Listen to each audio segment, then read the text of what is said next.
Quelle que soit la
La première année de Belshazzar, roi de Babylone, Daniel eut un songe et des visions de son esprit pendant qu'il était sur sa couche. Ensuite, il écrivit le songe et raconta les principales choses. Daniel commença et dit, « Je regardai pendant ma vision nocturne, et voici, les 4 vents des cieux firent irruption sur la grande mer, et 4 grands animaux sortirent de la mer, différents l'un de l'autre. Le premier était semblable à un lion et avait des ailes d'aigle. Je regardai jusqu'au moment où ses ailes furent arrachées. Il fut enlevé de terre et mis debout sur ses pieds comme un homme, et un cœur d'homme lui fut donné. Et voici un second animal était semblable à un ours, et se tenait sur un côté. Il avait 3 côtes dans la gueule entre les dents, et on lui disait « Lève-toi, mange beaucoup de chair ». Après cela, je regardai, et voici, un autre était semblable à un léopard, et avait sur le dos 4 ailes, comme un oiseau. Cet animal avait 4 têtes, et la domination lui fut donnée. Après cela, je regardai pendant mes visions nocturnes, et voici, il y avait un 4e animal, terrible, épouvantable, et extraordinairement fort. Il avait de grandes dents de fer, il mangeait, brisait, et foulait aux pieds ce qui restait. Il était différent de tous les animaux précédents, et il avait 10 cornes. Je considérai les cornes, et voici, une autre petite corne sortit du milieu d'elle, et 3 des premières cornes furent arrachées devant cette corne. Et voici, elle avait des yeux comme des yeux d'homme, et une bouche qui parlait avec arrogance. Je regardai pendant que l'on plaçait des trônes, et l'ancien des jours s'assit. Son vêtement était blanc comme la neige, et les cheveux de sa tête étaient comme de la laine pure. Son trône était comme des flammes de feu, et les roues comme un feu ardent. Un fleuve de feu coulait et sortait de devant lui. 1000 milliers le servaient, et 10 000 millions se tenaient en sa présence. Les juges s'assirent, et les livres furent ouverts. Je regardai alors à cause des paroles arrogantes que prononçait la corne, et tandis que je regardais, l'animal fut tué et son corps fut anéanti, livré au feu pour être brûlé. Les autres animaux furent dépouillés de leur puissance, mais une prolongation de vie leur fut accordée jusqu'à un certain temps. Je regardais pendant mes visions nocturnes, et voici, sur les nuées des cieux arriva quelqu'un de semblable à un fils de l'homme. Il s'avança vers l'ancien des jours, et on le fit approcher de lui. On lui donna la domination, la gloire et le règne. Et tous les peuples, les nations et les hommes de toutes les langues le servirent. Sa domination est une domination éternelle qui ne passera point, et son règne ne sera jamais détruit. Moi, Daniel, j'eus l'esprit troublé au-dedans de moi, et les visions de ma tête m'effrayèrent. Je m'approchai de l'un de ceux qui étaient là, je lui demandai ce qu'il y avait de vrai dans toutes ces choses. Il me le dit et m'en donna l'explication. Ces 4 grands animaux, ce sont 4 rois qui s'élèveront de la terre. Mais les saints du Très-Haut recevront le royaume, et ils posséderont le royaume éternellement, d'éternité en éternité. Ensuite, je désirais savoir la vérité sur le 4e animal, qui était différent de tous les autres, extrêmement terrible, qui avait des dents de fer et des ongles d'airain, qui mangeait, brisait et foulait aux pieds tout ce qui restait. Et sur les 10 cornes qu'il avait à la tête et sur l'autre qui était sortie, et devant laquelle 3 autres étaient tombés, sur cette corne qui avait des yeux, une bouche parlant avec arrogance et une plus grande apparence que les autres, je vis cette corne faire la guerre aux saints et l'emporter sur eux jusqu'au moment où l'ancien des jours vint donner droit aux saints du Très-Haut, et le temps arriva où les saints furent en possession du royaume. Il me parla ainsi. Le 4e animal, c'est un 4e royaume qui existera sur la terre, différent de tous les royaumes, et qui dévorera toute la terre, la foulera et la brisera. Les 10 cornes, ce sont 10 rois qui s'élèveront de ce royaume. Un autre s'élèvera après eux, il sera différent des premiers, et il abaissera 3 rois. Il prononcera des paroles contre le Très-Haut, il opprimera les saints du Très-Haut, et il espérera changer les temps et la loi. Et les saints seront livrés entre ses mains pendant un temps, des temps, et la moitié d'un temps. Puis viendra le jugement, et on lui ôtera sa domination, qui sera détruite et anéantie pour jamais. Le règne, la domination et la grandeur de tous les royaumes qui sont sous les cieux seront donnés au peuple des saints du Très-Haut. Son règne est un règne éternel, et tous les dominateurs le serviront et lui obéiront. Ici finirent les paroles. Moi, Daniel, je fus extrêmement troublé par mes pensées, je changeai de couleur et je conservai ces paroles dans mon cœur.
Pas besoin de clé pour rentrer à la maison.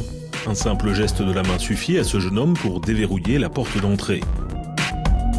Sandro Portner aime la philosophie transhumaniste qui dit que l'homme et la technologie vont converger à l'avenir. Il a implanté 2 micropuces RFID dans son corps. Les applications sont pour le moment limitées, mais les bases sont posées. Je ne dis pas que c'est indispensable. Mais bon, je suis un fan de technologie. C'est une invention que j'étais vraiment très curieux de tester. Tout simplement parce qu'elle pourrait disparaître très vite. Ouvrir des portes, interagir avec des smartphones ou des ordinateurs, le concept séduit une clientèle de plus en plus variée. Ces puces ont la taille d'un grain de riz et sont entourées d'un matériau bioactif qui ne gêne pas l'organisme. Pour se faire implanter, il suffit d'aller chez le tatoueur. Entre 70 et 90 personnes se sont fait implanter chez nous. Les clients viennent par vagues. Une personne se fait implanter, son entourage voit le résultat. Et cela nous amène de nouveaux clients. Oui, beaucoup de gens pensent que c'est très bizarre de faire ça. Mais puis ensuite, ils nous observent et ils se disent « Tiens, pourquoi pas ? Un jour, moi aussi, je pourrais le faire lorsque la puce permettra d'autres choses. » Reste la question de l'utilité technologique actuelle. Cette anthropologue suisse connaît bien le sujet. Pour elle, la question ne se pose pas en ces termes. La notion d'utilité, c'est quelque chose qui évolue au fil du temps. On est dans une société consumériste dans laquelle on place la barre toujours plus haut. Et il y a des choses qui, aujourd'hui, nous paraissent inutiles, voire ridicules, et qui, demain ou après-demain, nous paraîtront indispensables parce qu'on se sera habitué au fait qu'elles sont techniquement réalisables. Indispensable, ces implants pourraient le devenir dans le domaine médical. À l'École Polytechnique Fédérale de Lausanne, un chercheur a développé une puce RFID capable de surveiller le cholestérol ou le niveau de certaines molécules. Oui, en principe, il peut être utile pour plusieurs applications. Par exemple, dans la côté de l'oncologie, on peut mesurer les médicaments anti-cancer qui ont été fournis sur le patient pour régler et plus finement la quantité des médicaments qui sont en principe dangereux. Donc il est très important de les contrôler correctement. Ces puces éveillent tous les fantasmes. De nombreuses rumeurs courent sur Internet. Ainsi, en 2011, certains sites affirmaient que les implants allaient devenir obligatoires aux États-Unis dans le cadre de l'assurance maladie universelle dite Obamacare. Une info, bien entendu, qui a été démentie.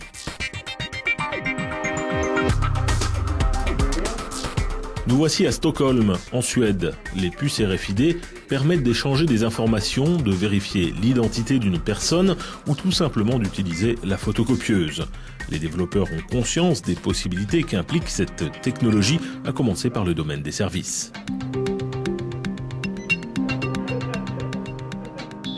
Avec nos puces, vous pouvez ouvrir des portes, imprimer de manière sécurisée sur nos machines, mais vous pouvez aussi communiquer avec un téléphone portable et par exemple envoyer des cartes de visite aux gens que vous rencontrez.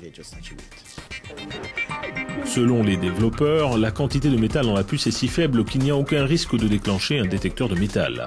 Cela ne pose pas de problème si vous passez une IRM ou si vous utilisez un four à micro-ondes. Peu de chance également que l'implant se brise puisqu'il est protégé par la peau et les muscles. C'était à la fois très effrayant et très moderne. C'était très 2015. Le transhumanisme a mis un pied dans la porte de notre vie. Attendons de voir ce que nous réserve le futur.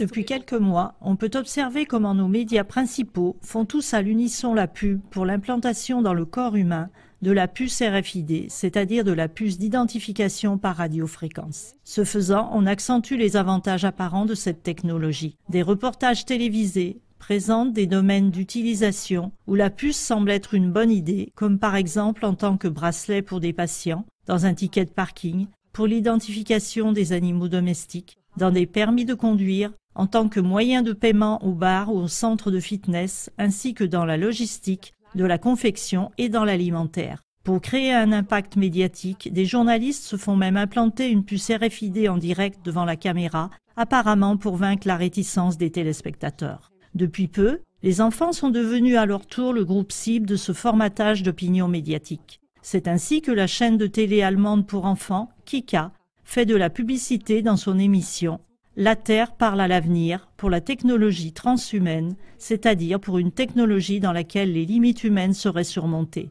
Dans l'émission « Cyborg, mi-homme, mi-machine » du 5 mars 2016, un petit garçon raconte combien ce serait génial d'être doté de super-forces surhumaines par une fusion de l'homme et de la machine, ce qui justement caractérise le cyborg.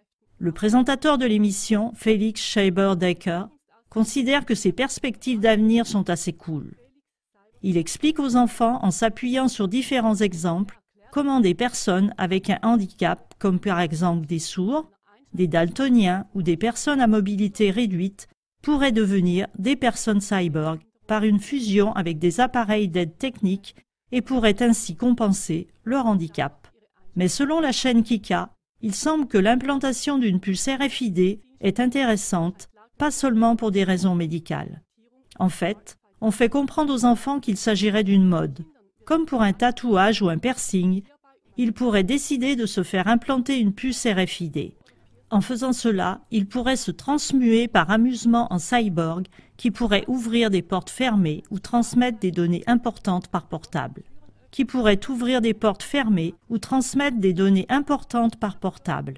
Pour faire cela, on devrait seulement avoir 18 ans et pour des enfants plus jeunes, le présentateur Félix a dit qu'on aurait simplement besoin du consentement des parents. L'ordinateur personnifié nommé Lisa donne une réponse très révélatrice à la question de savoir jusqu'où cette technologie s'étendrait à l'avenir. Cher Félix, l'avenir sera parfait. L'homme et la machine fusionneront de plus en plus. Si une fois quelque chose s'abîme, peut-être un organe ou un os, ceci ne sera pas du tout un problème. Comme dans un garage, il y aura tout simplement un organe de remplacement. Évidemment, un organe technique. Même des émotions seront régulées par le biais des senseurs et de mini-ordinateurs. Fini les accès de colère incontrôlés. Tout sera programmé bien minutieusement. Bientôt, on ne pourra plus faire la différence entre hommes et machines. Nous deux, nous deviendrons simplement un. Il y aura des extrasenseurs et ceux-ci feront attention à toi. Ceux-ci contrôleront si tout va bien dans ton corps. Nous pouvons corriger même des petites faiblesses mentales. Pour faire cela, il y aura des mégaprocesseurs à grande puissance dans la tête. Stop. On fait la pub pourquoi ici? Des émotions seront régulées par le biais de sensors et de MIDI-ordinateurs. Il y aura des extrasenseurs qui feront attention à toi, des mégaprocesseurs à grande puissance dans la tête. Or, depuis longtemps déjà, des médias d'information alternatifs avertissent exactement de cette évolution. Car un émetteur intégré dans l'organisme humain a des conséquences très dangereuses, pas seulement d'un point de vue médical, à cause de ses propriétés favorisant des tumeurs. Et il paraît qu'on peut aussi manipuler le comportement humain au moyen des ondes radio de la puce. Mais dans ce reportage pour enfants, on n'a pas du tout parlé du risque de l'asservissement par l'électronique. Pourquoi alors les médias principaux travaillent-ils quand même avec une telle intensité à rendre l'utilisation de la puce RFID aussi attrayante à la population et maintenant aussi aux enfants? Dans notre émission, ZDF fait la pub pour la surveillance totale par puce RFID du 18 mars 2016. Nous avons montré l'agenda des stratèges du pouvoir global qui ont pour but de construire une dictature mondiale unique, englobant et contrôlant toutes choses à l'aide de la technique de la puce RFID. Le droit à l'intégrité physique qui est inscrit dans la loi ainsi que l'absence du consentement de la population empêche encore que l'implantation de la puce devienne le standard général. Aidez-nous en diffusant nos émissions explicatives afin que cela reste ainsi. Merci beaucoup. Vielen Dank. To think something so small could control you. And everything you do. When your life and all you love are on the line. The RFID chip is always with you, threatening your privacy, causing severe risk to your health and personal safety, and killing you if you do not obey rogue government demands. Because I want to increase my risk of cancer. Because I want to live in a cash-free society. Because now, the government is looking out for us. Because I have the mark of the beast, but it doesn't have me. Ask your doctor how to get your chip implanted today. Because we want to track your every move. Bye, see ya. Bonjour à tous. Selon plusieurs sources officielles, la fondation Bill et Melinda Gates finance la recherche pour le développement d'un nouveau contraceptif pour 2018. Une puce contraceptive hormonale pour les femmes. Comme moyen de contraception, une micropuce sera implantée dans le corps des femmes âgées de plus de 15 ans et libérera à intervalles fixes une quantité définie d'une préparation hormonale. La libération continue de l'hormone, qui fait partie de l'autorégulation naturelle du corps féminin, s'en trouvera donc perturbée. Et ce qui est particulièrement préoccupant, c'est que cette libération hormonale peut être contrôlée et commandée à distance, interrompue ou augmentée sans l'accord de la femme. Il reste à espérer que les femmes soient conscientes des dangers que représente une telle innovation technologique. Encore un grand merci pour votre fidélité et à très bientôt sur CLA TV. Interdire tout message, RFID ou autre sur les êtres humains. Cette interdiction nationale s'accompagnera d'une saisine de l'Organisation des Nations Unies pour que ce puçage fasse l'objet d'une interdiction universelle. Un sujet grave dont je ne voudrais pas qu'il passe totalement inaperçu, c'est ce qui s'est passé au théâtre de la Gaîté Lyrique le 13 juin dernier, qui a été ce que l'on appelle une implant party. Que se cache-t-il derrière cette dénomination qui fleure bon les États-Unis d'Amérique? Implant party, mais il s'agit tout simplement d'une truc organisé par des biohackers suédois qui consiste à se faire implanter volontairement dans la main une puce RFID. Paraît-il que c'est formidable, c'est le dernier cri, ça permet ensuite de passer les portiques en payant, en étant débité de son compte, etc. Alors, ce qui est important, c'est que je rappelle que le puçage des êtres humains, pour nous, est l'abomination par excellence, parce que c'est vraiment ouvrir le monde à quelque chose d'absolument épouvantable, et donc il faut absolument que tout le monde se mobilise pour dire non à cette horreur. Parce que c'est en ce moment, c'est à notre génération que les choses se passent. Si nous acceptons collectivement qu'on commence à se livrer au puçage des êtres humains, je dirais l'humanité est cuite. Nous risquons d'entrer dans un enfer à côté duquel 1984 de George Orwell apparaîtra comme une espèce de paradis. Donc il est de la plus grande urgence, et je rappelle que je l'ai mentionné dès mon programme présidentiel que j'ai présenté le 3 décembre 2011, l'UPR exige l'interdiction planétaire du puçage des êtres humains, exige la saisine de l'Organisation des Nations Unies pour rendre le puçage des êtres humains quelque chose qui doit être assimilable à un crime contre l'humanité. La deuxième chose que je dis, c'est que malheureusement, eh bien, c'est pas la tournure que les événements prennent. Déjà, ça se pratique aux États-Unis, mais ça se pratique même sur le territoire de la République française. Et je voudrais attirer l'attention des gens qui m'écoutent sur le caractère extraordinairement pernicieux de la façon dont cette affaire est en train d'arriver. Si un dictateur disait « j'ai décidé de pucer toute la population », bien entendu, ça susciterait une levée de boucliers. Les dictateurs de notre époque sont infiniment sournois. Maintenant, on n'impose pas, on suscite le désir pour se faire implanter des puces RFID. C'est horrible. C'est horrible quand on y réfléchit. Et comment ils font ? Eh bien, on voit qu'il s'agit d'une partie, un truc sympa entre jeunes. On crée une mode autour de ça. Et d'ailleurs, on s'inspire de 20 ans, des 15 ou 20 dernières années. On commence d'ailleurs peut-être, telle la chouette de Minerve qui prend son vol à la tombée de la nuit, on commence peut-être à réaliser qui et d'où vient le lancement de la mode du piercing, qui a été lancé depuis à peu près une trentaine d'années. Parce qu'il s'agit en réalité des mêmes opérations, le piercing, les tatouages, etc. Les gens, on fait croire aux jeunes que c'est vachement bien de se faire mettre des piercings. Et puis d'un seul coup maintenant, c'est les mêmes qui nous expliquent, oui, c'est dans les mêmes conditions de prophylaxie que les piercings, que d'ailleurs on peut faire, eh bien qu'on va vous implanter des puces RFID. On a des jeunes qui disent c'est génial, maintenant je ne vais plus avoir besoin de payer quand je sortirai d'un magasin, eh bien je serai débité directement de mon compte en banque grâce à ça. Voilà. Encore une fois, alors je ne suis pas là pour condamner le piercing, je m'en fiche pas mal, je dis simplement et qu'il faut faire attention à ces modes qui sont lancés et qui parfois voient à 2 ou 3 coups plus tard. En tout cas, j'insiste encore une fois, il est de la plus grande urgence de se rebeller contre cette affaire et de refuser mordicus tout ce qui, de près ou de loin, s'apparente à un puçage électronique.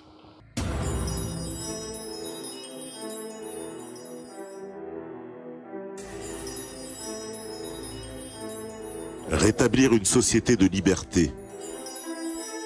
Limiter à 2 mois les plans Vigipirate, avec un renouvellement sur autorisation du Parlement et référendum obligatoire au bout de 3 renouvellements. Rétablir le principe fondamental du secret des correspondances. Seul un juge pourra ordonner le fichage de ces données. Rétablir le principe fondamental d'aller et venir sans avoir l'impression d'être surveillé.